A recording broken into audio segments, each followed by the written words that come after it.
So this question from Babirhan, Turkey. He says, having read a book about the first Caliph of the promised Messiah, I was moved at how he had worked much of his life on a voluntary basis and survived on his complete dependency on God Almighty. Is this God Almighty? God Almighty. Is this the life of way recommendable to us all of? And what was the outstanding of qualities of him?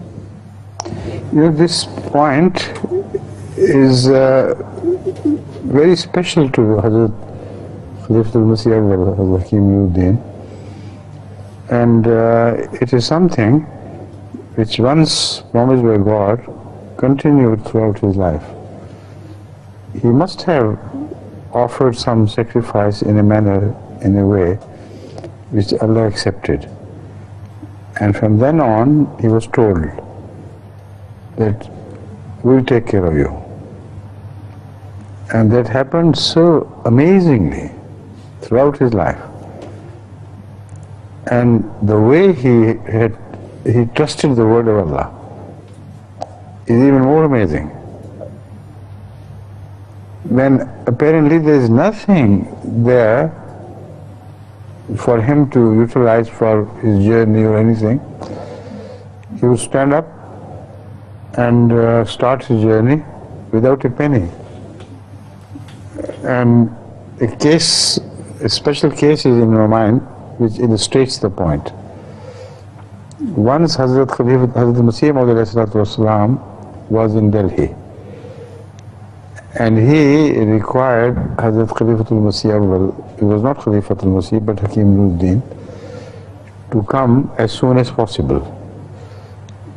Now, because he didn't know English, the one who translated from English to Urdu translated in a manner that Hazrat Masih wants him to start the journey forthwith, without the slightest delay.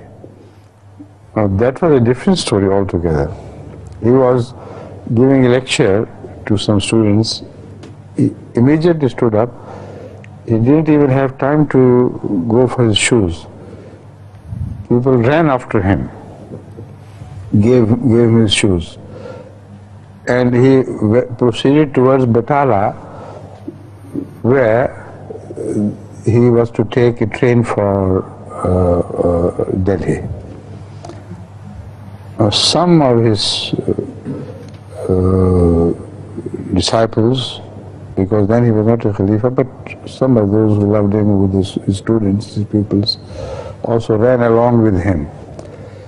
He went at a very fast pace towards Batala.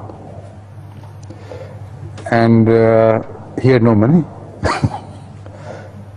How would he buy the ticket? But he knew it is Allah's promise, he will fulfill it. So as he reached the station, there was a Hindu rich banya, very rich person, who was suffering from something.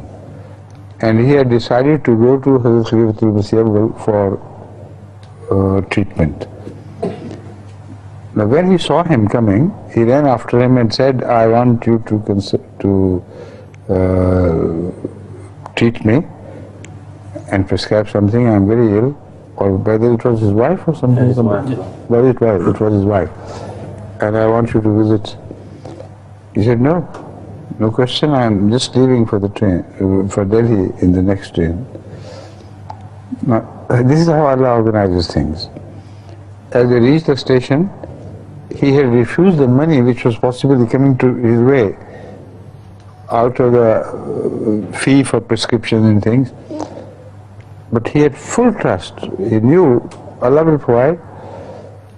Then what happened, as they reached the station, the train was late. It was so late that it gave him time to visit Lalaji's family and treat the wife and come back. Still there was some time for the train.